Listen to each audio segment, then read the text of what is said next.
Hello and welcome to the Planner Pals podcast, a podcast hosted by two true Planner Pals. My name's Mark and I go by Mark Your Pages. And I'm Jess, or Jessie Corinne, and in this episode, we're going to be talking about planning as a form of procrastination. Most of us have fallen victim to it before. It's not necessarily where we want to be when it comes to making great plans and actually executing on them and getting things done. So we're going to be looking at instances that we have fallen victim to this, why we think this happens, and possibly some ways forward. But it's okay if you have fallen victim to procrastinating. We are right there with you. It happens to the best of us. But being able to actually identify when you're doing it is really the first step to finding a solution. So, Mark, what would be an instance where you have found yourself procrastinating by using planning? So I have this happen all the time, Jess. It's when I have a wonderful idea that I want to record, but I don't want to put away a lot of my materials to do so. So I think this is the biggest area in my life where I do that, where I'm like, okay, I'm going to set up this video, but I have to have all my materials ready to go. And then I'll get distracted by something else or just not really be focused. I think in my mind, I want to do it, but like I'm not kind of feeling it. So I've got, the markers out, the inks, the pens, all the things, the ideas. And then I have to like set to the side or I can't get it to it just yet. And instead of putting the things away, they just sit here on my desk. And all the time, I'm just like shuffling them around my desk.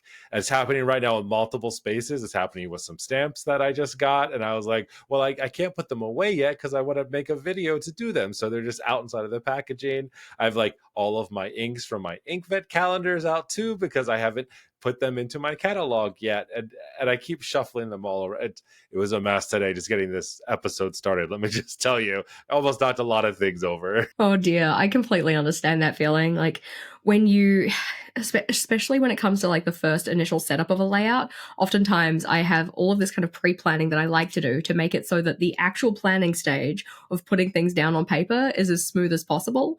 But I've haven't necessarily timed it for myself, and I feel like I should, but I swear that the pre-planning stages before I even put the plan into the planner takes longer than the setup of the planning and possibly even the doing of the stuff sometimes. Yeah, it's like shopping your store, first of all, making sure you have all of the things that you need. And I do that a lot too. I've been recently trying to be good about not just doing everything here in my office, at least with like the pre planning. I'll take a pencil, my ruler, my notebook downstairs. So while we're watching TV or something like that, I'll get it started. But there have been plenty of times, especially for my new bullet journal setup, I had that thing penciled in pretty much like all in a night. And then to actually like make the video, record the whole thing, like that was a multi-day process, which felt like it shouldn't have been exactly that. But I was like, well, same deal. Like, well, which marker did I use? Because sometimes I forget, especially if I put it away, and I can't have it be all like messed up. It's one of those things, yeah, where I'm like, okay, you're going to be really good about this. And I'm like minimal supply when I'm pre-planning because I'm just sketching it in with the pencil. Then that next step before like filming or doing, it is a hot mess. So I would say like that's definitely my thing. I get very like annoyed by it as well. And there are times where I'm just like moving it so many times where I'm just like, you're not doing this anymore. And I like put it away. I'm like, screw that idea. Like we're not making it happen. And it's just like a way for me just to be like out of sight, out of mind, which then again, like in the long run, it's just very counterproductive because I basically have it ready to go. I just like I can't get it there yet. So it causes a big problem. But how about yourself? Do you have anything where you're doing like a similar type thing with your planner procrastination? Yeah, I think another way that planning as a form of procrastination shows up is the idea of the research stage. I feel like the research stage is where all good goal plans just go to die, honestly, because this idea of like, oh, I need to know the perfect timeline of events. I need to know the like perfect sequence of things I have to do in order to get me from where I'm at to where I want to be. So we kind of get stuck in this idea of having to collect more and more information for ourselves so that we know, quote, everything before we take the first concrete action step. And I am very much the kind of person who falls victim to this, especially when it comes to things like organizing my office, right? I've notably, recently have reorganized my office. I managed to get past the planning procrastination stage and actually do something like moving my desk. But before that, the lead up to getting it to the actual like moving things around stage was a whole bunch of umming and ahhing. Like, okay, well, what's my purpose here? But what if I need a new desk? But what if I don't want these desk organizers and I want these ones instead? I need to know all of the possible options before I move anything on the floor plan, before I get started at all, even though you're sitting in a state of like not really enjoying where you're at or things aren't working for you or whatnot, but you're kind of paralyzed by the idea of not having enough information to make an action step forward. That is one that always gets me. Yeah, I kind of have the opposite to that one. That's why I always love talking about this stuff with you because you are so like plannerly and like your approach. If something doesn't work for me, it could be like 5 minutes before my next work meeting, and I will rearrange my desk and move stuff around. I actually just did it the other day. Like I didn't like the way my monitors were set up, and I was like, well, I have to move this, and like wasn't I have it on like one of those. It like lifts it above the desk, so it's on like one of these movable arms, and I like turned it a certain way, and it wasn't like going the way I wanted to. And when I looked behind it, like the back end of the arm was hitting the back of the wall. So like it physically couldn't go anywhere. So it's like literally a few minutes before a meeting, I'm under my desk pulling it. Thank God it didn't collapse on me or something to like move it away from the wall to get it to where I needed it. And, my timer goes off to tell me I need to get back to this meeting or whatever else.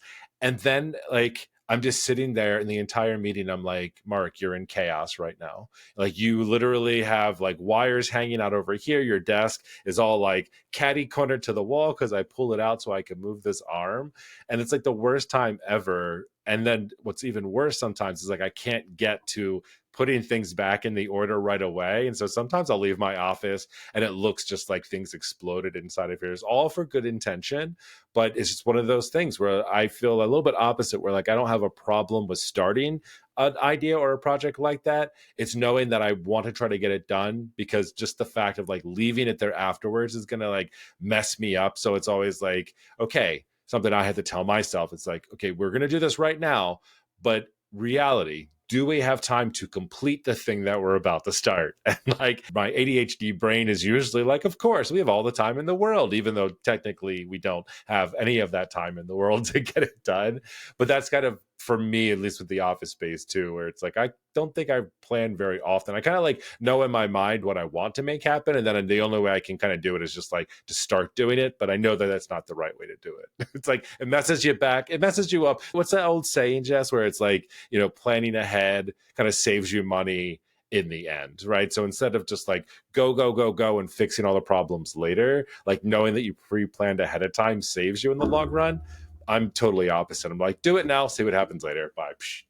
I guess it really depends on the situation a lot of the time. Like when it comes to, for instance, pre-planning videos, the scripting stage or writing out bullet points, talking points or whatever is so bloody boring that I'm just like, no, bias towards action. We're just going to film and we're just going to stuff up our words multiple times and record the same clip 7 times over because you didn't get the inflection quite right on that final saying or whatever. So in those situations, yeah, I'll dive straight in. But when it comes to things like recabling my desk, and every time I'd walk into my office, I'd see the noodle mess of cables and be like, oh, I hate that. Like, it hurts my soul to look at this. But I don't have the perfect plan for how I want to do the cabling yet, and I don't know what cables I need, and I don't know whether I know if those cables are going to be the right type of cables. Like, what if there's like a better Ethernet cable? And turns out there was a better Ethernet cable, and I needed to know this information. And those are the kind of things that reinforce this idea of like, oh no, procrastination as a form of planning is totally valid. You should do this. You need all the information because you get the wrong thing. You'll stuff it up in some way. This kind of like fear of messing up is holding me back from actually getting started with stuff. Another version of kind of procrastination as like from planning, I guess, is this idea of looking for perfection in the plan before you start, whether that be just in general, like, need to knowing everything, the stuff you need to do and whatever, but more so the idea of putting things into my journal and getting a layout that is going to work, quote, perfectly so that then I can take perfect action. That is one that really used to trip me up quite a lot. And it was reinforced by any time I wouldn't put the time, effort, energy to making the quote perfect layout. And then I'd get to the end, the layout would be fugly, and I'd be like, well, I'm not going to use that. Good job on wasting your time, you sucker. So you kind of have this like reinforcing cumulative causation narrative going where it's like, okay, I didn't put the effort in, I made a plan, the plan sucked, so I didn't do the thing. So now in future, I need to make sure I put in excessive amounts of time and like over plan the thing, over engineer the thing to the point of oblivion so that then, in theory, it'll work perfectly. And it always, always sucks when you do all that and it doesn't work anyway. It is one of those things where I do wonder sometimes, same deal, if I'm penciling things in, I'm like, how much of this is really worth it, though? Like, should I just go in with a pencil or should I just go with a pen? Or like, how do I want to approach this? Because sometimes it does feel a little repetitive if you're building out like a whole spread in pencil and then you're just going to go back over it with a marker again. And that's where I feel like a lot of the times where I'm in that like creative space and I'm like, okay, well, I'm doing this ahead of time. Like, always, what is that? Measure twice and cut once, right? This idea of just like getting it right before you go into it. But here's the fun thing that I do. I don't pay attention all the time when I'm then going over with a pen. This just happened several times inside of like the bullet journal setup I just did. I like set up this whole grid and did it. And I was like, and I went too far on my line and now it's passed and it's connecting where it's not supposed to, even though I penciled it in. It was all perfect when you did it. And I think at this point in my life, I've just kind of accepted that that's going to happen. So a lot of my videos now, I'm like, and here's how you fix a mistake instantly, because I heard that so much before. And even in that video, people are like, oh, I really want to get started with my bullet journal. I really want to set it up, but like, I'm so nervous about making a mistake. And it was great because I was like, well, just go to my video. You'll see like I made multiple mistakes inside of mine. Like you just fix it and you keep moving forward. So it's just one of those deals sometimes where it's so funny how like when I get into a thing, I'm pretty good about just getting it done, right? Or again, if it has to take multiple days, I kind of know it. But for me, it is so much more about like that upfront planning and kind of getting ready to do it, which is weird to be like, I have to plan to plan. You're like, yeah, but well, what if that plan doesn't work out? That you're not doing what you're supposed to be doing? Yeah, having to plan the plan. I always feel silly saying like, okay, here's like me pre-planning my planner so that I can plan my plans so that I can go do my plans. I'm like, well, yeah, but that's like how I do it. I guess you kind of touched on this, and I think that this is a good segue. But that idea of, the fear of messing up in particular when it comes to planning of journal layouts or like in your planner and such, trying to get its structures right so that then you can, in theory, take perfect action moving forward. What would you see as some of the other reasons why planning is sometimes used as procrastination, or we get into that kind of mind space of having to plan and plan and plan and never going any further with that? Well, I think a lot of the times we get really excited about a new idea. I think for myself personally, it'd be like a new tracker that I want to use for something. All intentions, we're all been here of making it work, filling it out every day, every week, whatever that might be. And for me, I think a lot about like, okay, what does this look like? Does everything fit? Am I covering all the topics, all the things that I want to track on here? But then when you actually get into it, you just kind of you're not as motivated. I mean, I think it's that like dopamine hit of like, yeah, we're setting up a thing, we're gonna do a thing, we're gonna make a change, it's gonna be amazing. But then when you actually go in to do it, or even if you ever get there, you're like, well, I'm going to start that on Monday. Like, oh, I didn't get to it this week. I'm going to start that on Monday. It's like a diet or a workout or anything else like that. Like, we're always going to find like a better time to get it done. I know I've shared this in the past, but I had set up a workout tracker years and years ago. I think it actually was probably one of the last ones I did because I was so mad. But it was like this very easy workout tracker. It was a whole calendar. And if I went and I worked out that day and was active, it got filled in with a blue pen. And then if I went and didn't do it, it got filled in with a red pen. And by the end of the month, every single day was red. Like, but it was like sad that I had to keep doing it in red. But like for me, it was almost like sticking it to myself. I was like, you son of a bitch, you have to fill this in every day because you didn't do what you said you were going to do. You can't just blow this off like you did your workout and I'll feel bad every single red square that you have to fill in. But it's like, yeah, I completed it, but I actually didn't do anything that month active for that tracker. But after that, that was really something that made me feel like, okay, this was just performative. Like I wasn't actually holding myself accountable for this. I didn't really follow through on it. There was nothing there that made me feel guilty other than myself of doing it. But it was definitely one of those things where I was just like so pumped up about it. And then it got into it. And I was like, No. Yeah, I think it's that kind of like the possibilities of it, right? Like that kind of like almost wishful thinking in a way. It's like, oh, I'm going to set up all these structures in my journal, which is going to kind of, be aligned with this ideal future version of myself who does all of these things. And I'm going to come back and fill it in and feel so accomplished and yada yada. And I swear that like half the time I spend more effort setting those things up than actually just going and doing the thing. But I don't want to do the thing because then I won't have anywhere to record that I did the thing. And then it's like it doesn't count. It's like, oh, you actually official until you make it Facebook official, like when people used to say those things back when we used Facebook. But I find that another kind of reason that for me personally, when it comes to that planning and using planning as a form of procrastination, is the fear of making a choice. Which sounds really silly, but it's like once I get started, that's like committing to something. That's saying, yeah, this is the way I'm going with it. I have set myself down the path.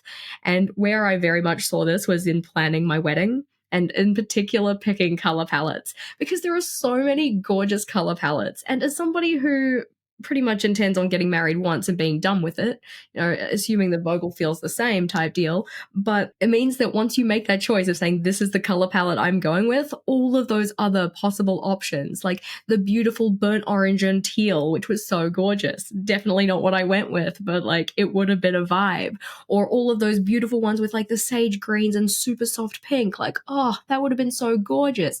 But again, I'm only getting married once. You got to make a choice, get in and do it. I find that setting a date for these kind of things certainly helps. Like, yeah, if you're going to have your wedding on this day, you really need to know X weeks ahead of time what your palette is so your girls can get her dresses and your florist can grow the flowers and all those kind of things.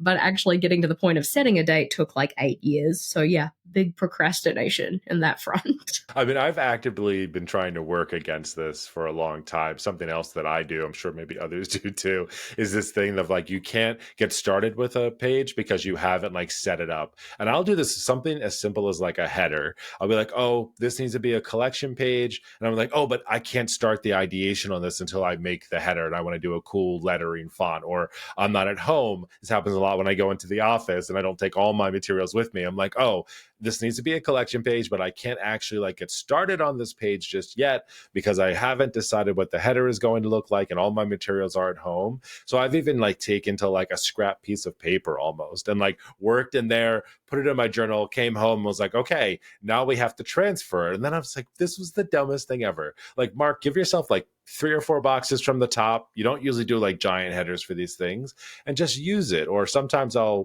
definitely always have like a pencil and a pen, and I'll just like pencil it in kind of a little bit of where it is so that I can get started in it.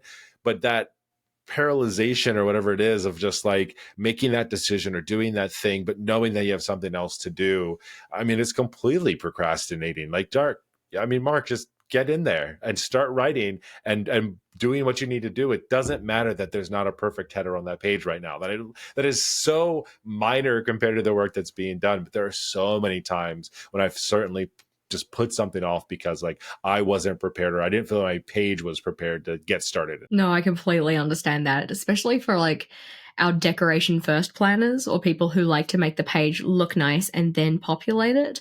I find this very much happens anytime I'm using a setup that uses second line highlights and I don't have my highlighting pen because I don't want to highlight over the top of the text after the fact, because regardless of what the pen and paper combo says they're going to do, it will smudge and it will bother me, and then I won't use the plan because it looks fugly. So making sure that my layouts are set up in such a way that I can just jot things down as I need them, or going with a decorative style that doesn't require that of me or something like that. I'm very tempted for this year to just like not do decorative planning. I don't want to say it and then like, completely 180 that and be like, no, I'm going full maximalist. I'm whipping out paint. So I've decided I'm going to like chisel my plans into rocks and make art out of it or something. Like, no, we're not doing that. But I kind of feel like I've gotten to a point where I have started to notice that the decorative elements are starting to hold me back from getting my plans done. And I think it's in part, it's just like, I like a cohesive theme. I know I enjoy that throughout each of my months or cycles or whatnot. But the time, effort, and energy spent trying to figure out what the theme should be so that I can make the plans look nice, so that then I can put the plans in, so that then I can do the things that I'm planning, like, it feels like an unnecessary amount of time, effort, energy spent on that thing. So I'm toying with the idea of going more minimal this year. I'm so excited for you for this more like minimalistic approach because it's where I've kind of spent a little bit of my time. Recently, I actually was just thinking about like all of the pens and everything that I have behind me, not the fountain pens, all the regular like crafting pens and markers and all of that. I was like, you know what? I'm really not using them as much anymore. And I was actually thinking about like maybe downsizing or kind of downgrading a bit from it because I've kind of got to the point where I'm a little bit more okay with just kind of using what I have in the moment to do it. Like I was thinking about this when I was setting up my new bullet journal and I was flipping through my current one. And I was like, you know what, Mark? Like back in the day, I used to use just one pen and like the ruler. Right. And like that's my old bullet journals, like the pen is exactly the same on every single page. Black, Uniball Signo, DX, 0.38 millimeter, like crisp, looking good, looking great. And then like over the past few years, I've been using more and more fountain pens. Like every single week, I try to use a different pen just because I have that many and I want to make sure that I'm using them. And so every week essentially is, you know, a new weight of the nib. It's a bold, a medium, extra fine, whatever. It's another color. And it's especially, you know, difficult when I go back to like a collection that's already set and I need to add notes to it because it's in a different color. I don't remember what pen it was necessarily or when I did it. And so like mentally though, I've been slowly allowing myself to let go of that a little bit. Like I said, I've been working on it, especially with like those header setups. Like, yes, I want to go home. I want it to match. Like this year, I'm actually just using like this little like Midori stencil ruler, right? So all of my headers in my new notebook are using these letters first, and then I'm been going back over top of them with the gel pen. I like the way it looks, but I don't know that I'm always going to have this little ruler with me, right? So I feel like I'm almost setting myself up a little bit for failure or to do exactly what I just said that I don't want to do anymore, which is like wait to get home or wait to start whatever before I put in this little header before I get started on the page.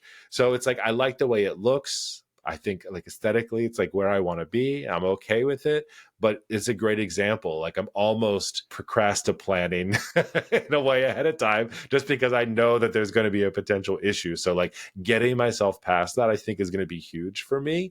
Or just knowing like a lot of my pages and my headers, I've been keeping them the same. Like it's 2 or 3 boxes from the top, right? And I'll just use that visually and say that's where the header goes. So I'm like, I know it's almost like mentally penciling it in, knowing that I'll come back to it, and it hasn't been holding me up as much, but I just kind of know now that I've said it out loud and I put it into the universe, like there's going to be a time when this ruler is not with me and I'm going to need to do something. I'm going to be like, nope, can't start on the page yet. Doesn't have the stencil header. Yeah, I find that that's kind of similar for my style because I've been using a lot of pre-printed in the sense of like I have been typing them up and pre-printing them myself and cutting them out and sticking them in and such. Mainly because I like the decoration, I like the lettering styles that I'm using. I like to lean into a theme that way. It's a lot of fun. But the time, effort, and energy spent trying to rack my brain, think of every single possible header that I might need for the entire of a month, 2 weeks before that month even starts, sometimes even 3 weeks before the month starts, depending on video release schedules and whatever. It's getting to a point where I'm like, this is silly.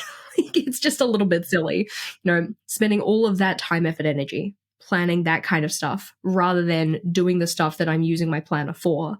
And given that I do like to think of my planner as a purpose first space, my purpose is getting things done. And whether that be getting things done in terms of like work or personal or goals or whatever else. So if that is the purpose, is my planning actually aligned with that, or am I aligning it with something else? And it's all good if, for your journal or planner or whatever, the first purpose is as a creativity tool. And if you are doing things that are creative in there and you are enjoying it and you are having fun and you are journaling, it's all good.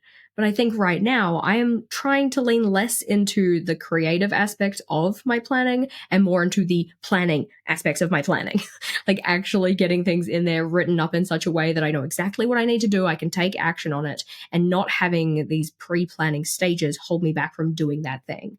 I guess, in thinking about that, how is it that you would identify whether you were procrastinating or whether the effort you're putting in is actually necessary for the stuff you're trying to get done? Yeah, I think a lot of it is just self-awareness. There's a lot of times where I'm working, I'm doing something, and I'll just say it to myself. I'll be like, Mark, you are avoiding doing this task. Like, let's just get it done. And sometimes just saying that out loud and like calling myself out in the moment. So I feel like a lot of like the traits of what that looks like for me is moving things things around the desk multiple times, whether it's my notebook or the materials or whatever it might be. If it's just like I'm looking at it and it kind of gives me a not fun feeling, I'm just like, nope. And now you sit over here until I need to work over here. And then you're going to move back over here. It's just like moving that around. I'll essentially just get sick of it. So I feel like any type of motion that's like repetitive and you know why you're doing it. I think it's probably very few people that are completely unaware of it. But like that's one of the first things that I find I'll figure out for myself. The other is just, I don't know, it's probably a very similar feeling, but just knowing that, like, in my mind, I have an idea of what I want to have happen, and I don't have the things that I need to do that. So I have to almost talk myself out of it. Like I was saying originally, when I started to use more fountain pens and things, I like always had like the same pen around because this is what my headers were made with. So it was like, okay, no matter where you are, like you have that pen, you can do that thing, you're fine. But now, like I said before, I don't always have that, or I'm in the moment and I need to do it. And so it's just, one of those things where I'm like, oh, not going to start. And I was like, Mark, just write in the header with the pen you already have. You doll it up all you want now or later, but like just get in there. So it is so much just self-awareness. I feel like we do it. You just have to kind of like call yourself out on it. That's what I do all the time, talking to myself probably more often than I should. But most of the time it's like, let's just get this thing done. Like, let's stop procrastinating. Let's stop doing that. And then my other side is like, no, but it's more fun here thinking about the idea versus doing it. No, very that. I think that a lot of the time, procrastination is just our brain saving us from future pain. It's like, oh no, this is the fun, happy place where everything is possible and we don't have to make hard decisions and you don't have to do hard work. But as soon as you actually get started on things like, no, that's scary. I don't want to do that. That sounds challenging. Let's go back to planning. That was way more fun. Yeah, that's one of them. I also feel like, and we've all done this too, when you're starting to like list out like your task list and you don't like the way it looks, or I do this a lot too sometimes. I'm just like, oh, this is called daily logging. But I'll do a bunch of tasks and they're not done all in sequential order, right? So they're all checked off. And so there's like open and then done, done, open, done, done, done. And then I'm like, well, I want to get rid of the ones that are done. Like now I want all of my still to-dos to be organized underneath each other. And it feels repetitive sometimes to then like write the next date and then relist all of them again, because I can still see them. They're right next to where I'm writing right now. But I just feel like sometimes though, like that's needed to do that. And so it kind of goes into the same effect. Like if I'm not working well inside of my planner or my journal to do those tasks, because in my mind I'm like, you have to rewrite this first and you don't have the materials to do so, I think that becomes problematic. But like I also at the same exact time though look at it and say, well, we just talked about this, but if this list looks really nice and it's really clean and I'm really happy with the way that it looks, then I'm more open to then taking on that task. The problem is it just took me 15 minutes to rewrite this task when I could have done the thing that was already on there using that 15 minutes. It's kind of like, well, I'm hyping myself up, I'm prepping myself to do the thing, and then it's like, yeah, but you could have just spent all that time just doing the thing and then just crossing it off of the list that already exists. Yeah, I guess it's kind of thinking about like, what's the ROI? What's the return on investment of doing this planning kind of thing? And I like to think about it in terms of, if the return on investment of doing the planning is going to be at least double the effort I put in, then it's kind of worth it. I mean, finding your happy place is completely up to you or whatnot. But if I'm spending, let's go with a high estimate, an hour. If I'm spending an hour setting up a layout, am I going to get at least 2 hours of productivity or like purpose out of this thing? Obviously very much depends on what kind of layout you're making. If I'm going to the effort to set up a planning layout of like planning out my entire quarter in terms of goal action steps and stuff, that's a quarter worth of work that I am planning out for myself that is going to be a big return on investment. If I'm planning out, like, I don't know, spending an hour doing a workout plan and I never end up doing that workout, I wasted an hour. I I don't want to say wasted, but like I kind of wasted an hour. You put all of that energy into just making the plan and then never got to the point where you're like, oh, the plan isn't good enough. I don't know if this is going to work, yada, yada type thing, and thus never took action. It was wasted time. And it's hard. You can't necessarily get that back either. I feel like so much of this is just learning, though, from your mistakes. If you're going to go and set that all up and do all of that, like you said, what's that ROI? If like I did all of these things, and great, I fill it out or whatever. But then again, what am I doing with that information after it's done? We've talked about that a lot with like that performative planning part. It's like, okay, I set up this tracker. I'm going to do all of this. are you actually going to make a change? Like if say you set up like a sleep tracker for yourself and at the end of your month, your data is showing like, yeah, you're not going to bed early, you're getting uneasy sleep and it's not well for you. Like, yeah, but there's that whole idea. I know. But even before you get started, it's almost like a promise to yourself, like are we just trying to see if we're paying attention to it or whatever? Or is it strictly just performative to take a picture for Instagram or make this on YouTube content? Or if this data comes back and shows me one way or the other, will I actually take action? Like the same way you would do if you went to a doctor. It's like, hey, you have some elevated cholesterol. You're like, okay, you're going to follow this diet and you're going to exercise 2 to 3 times a week. And when you come back to me in 6 weeks, we'll check again. And so I feel like, in that promise to both your physician and yourself, you're like, okay, if I don't do those things, then I'm going to have to start taking, daily pill for cholesterol or whatever it is. Or if I do make those changes, then that's a positive life change and I won't have to then take that medicine. This is a very personal story I'm sharing with you right now because it's exactly what happened to me. But that's an example where I was like, you are going to do this because at the end of the day, you're going to have to make a decision on what's happening here. Now, I didn't set up a tracker for it or do any of that. I just knew I don't want to have to take a medicine every single day for something like this that I can solve for. But if I did set up a tracker for it, who the hell knows if I would have actually used it or not. But the idea is I did what I had to do. And, after that time, the decision was made, nope, you're good. You made the positive improvements for yourself to do that. And if it would have gone the other way, then I would have had to make that other decision. So I think that maybe that's a part of it as well of like, maybe I'm not ready to make that decision. And so the idea of spending time and thinking about the layout and what I would want to do is a really great, procrastination strategy to not have to start to do the thing that eventually you'd have to make a decision on. So it could be a part of it. Again, like I said, this is an area I'm very much trying to work on for myself because I know that it's problematic. And it's just like the same thing as anything. I'm aware of it, so that's why I like to call myself out often because I'm just like, what you're doing right now, Mark, like fix it, do the right thing. Yeah, I think that another tool that I kind of use to determine whether I am planning as a form of procrastination, like if I'm using that as a tool to avoid taking action, is just checking in with myself of like, do I know my next concrete step? Because if I know my next concrete step, it's just like, cool, go do that. like stop planning. You know the next thing you need to do, go do that thing. So if we're thinking about it in terms of like, I don't know, a health and fitness goal or whatever, and like, maybe you want to start an exercise program or something like that.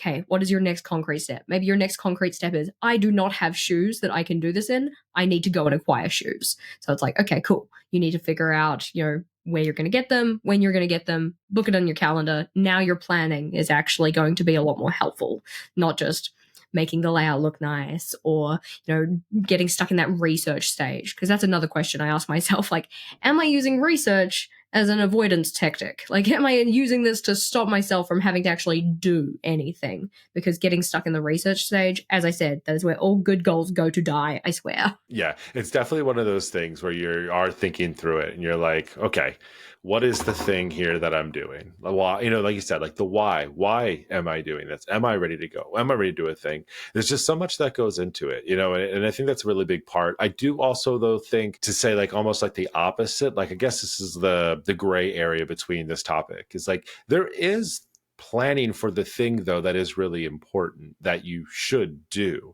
I think about that every week when I set up my weekly and I kind of go through my calendars and I write things down.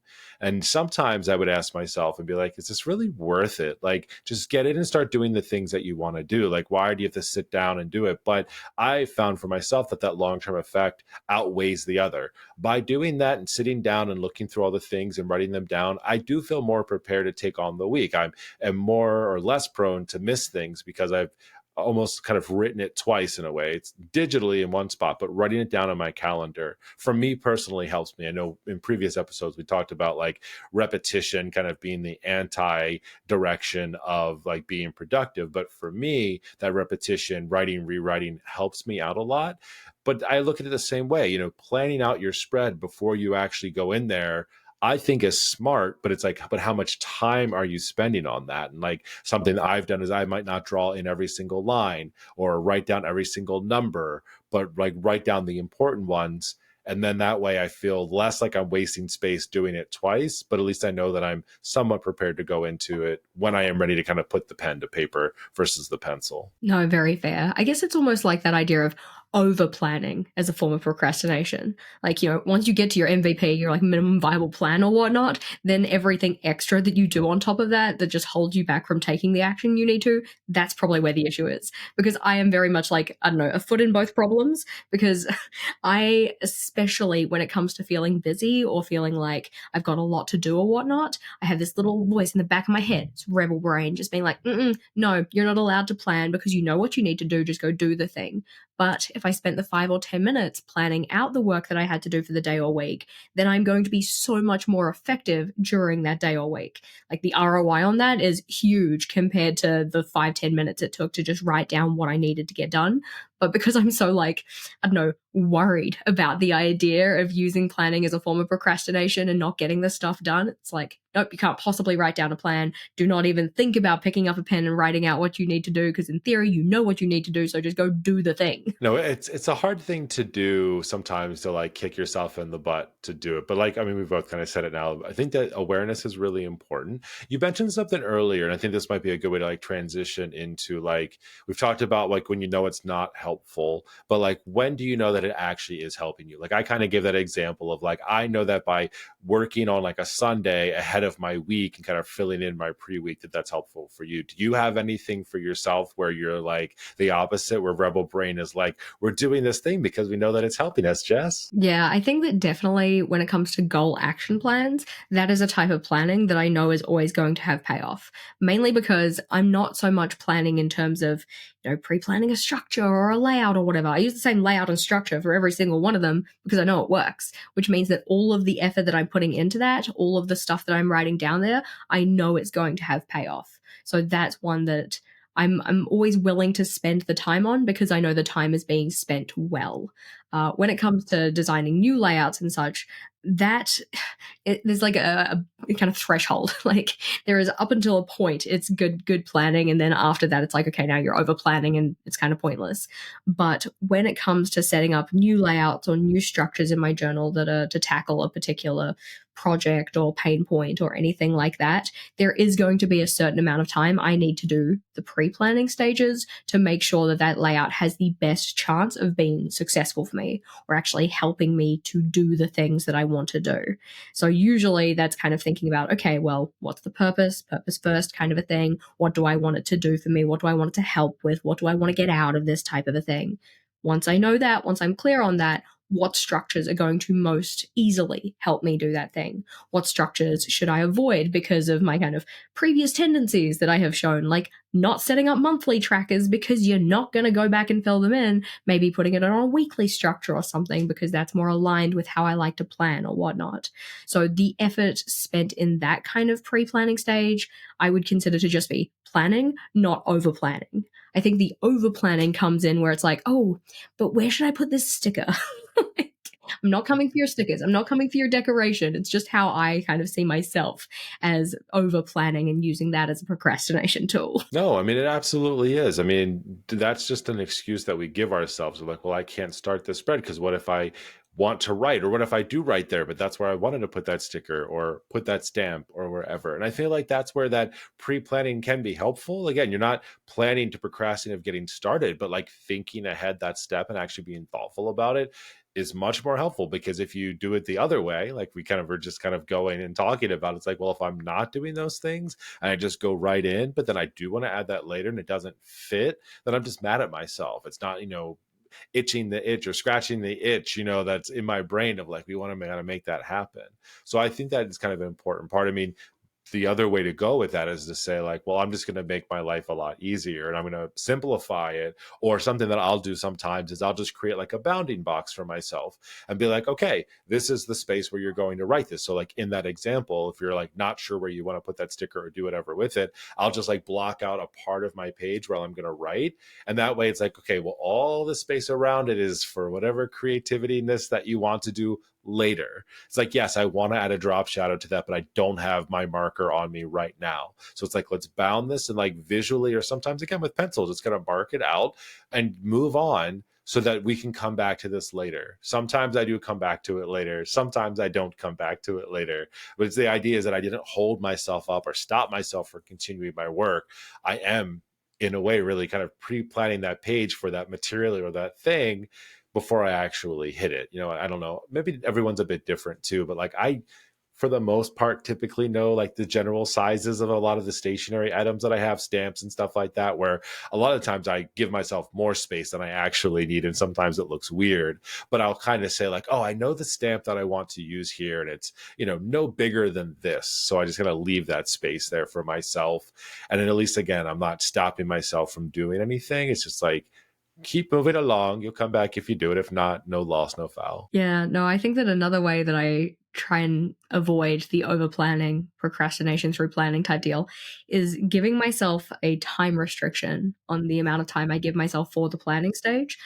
Because especially research as a form of planning, like if that is left just unchecked and oh yeah, you can use as much time as you need, then I will just need all the time. All of the time is what I need. And again, this is why we waited so long to get married, because Jess couldn't make a choice because she didn't give herself any deadlines type of a deal. But even if it's just, planning in the sense of setting up for your week or pre-planning your week or whatnot, to kind of avoid over-engineering everything and planning down to the minute details, because secondary thought on this one, I'll get to it in a second, but if you just give yourself a set amount of time that's a reasonable amount of time for yourself, something that is going to be sufficient to get the stuff in that you need to or whatnot, then oftentimes you are going to be more focused in how you use that time because you've given yourself a restriction, and you'll get to the end of it feeling more satisfied.